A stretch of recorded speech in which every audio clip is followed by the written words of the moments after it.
Dimanche, Emmanuel Macron impulse un tournant dans les relations franco-syriennes. Il faudra parler à Bachar el-Assad et à ses représentants, déclare le président de la République. Seul commentaire de Bachar el-Assad le lendemain, celui qui soutient le terrorisme n'a pas le droit de parler de paix, n'a même pas le droit de s'ingérer dans les affaires syriennes. Bonjour Georges Malbruno. Bonjour. Vous avez scruté les relations franco-syriennes, 40 ans de relations franco-syriennes, dans un livre qui fait référence, qui s'appelle Les chemins de Damas. Est-ce que la déclaration de Bachar el-Assad ne donne pas raison aux partisans de la fermeté, à ceux qui disent qu'il ne faut pas parler à Bachar el-Assad ?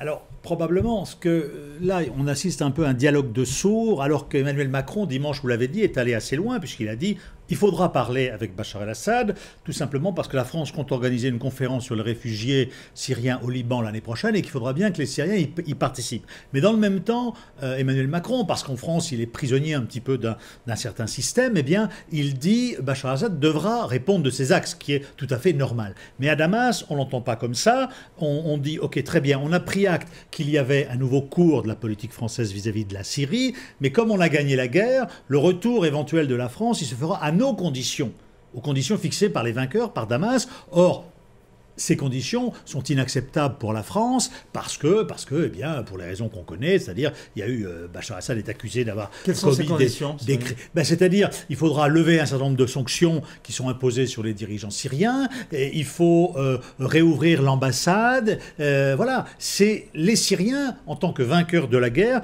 qui dicteront ces conditions. Or, pour Paris, ça risque d'être impossible, et donc c'est la raison pour laquelle on assiste et on va assister. Quelles sont les conditions de Paris ?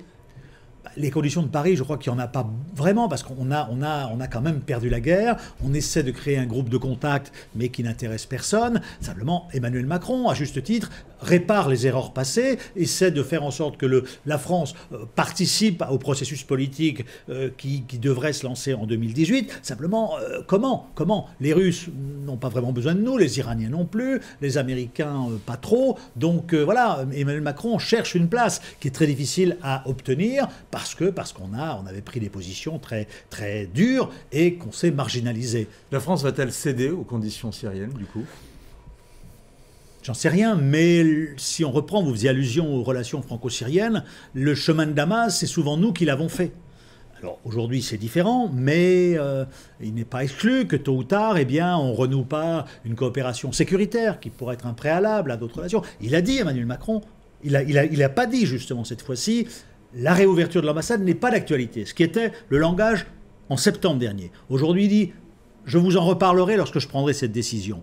Donc voilà, simplement, pour Emmanuel Macron, c'est très compliqué parce que il faudra revenir, mais pas donner l'impression d'aller à Canossa. Et ça, ce sera très difficile.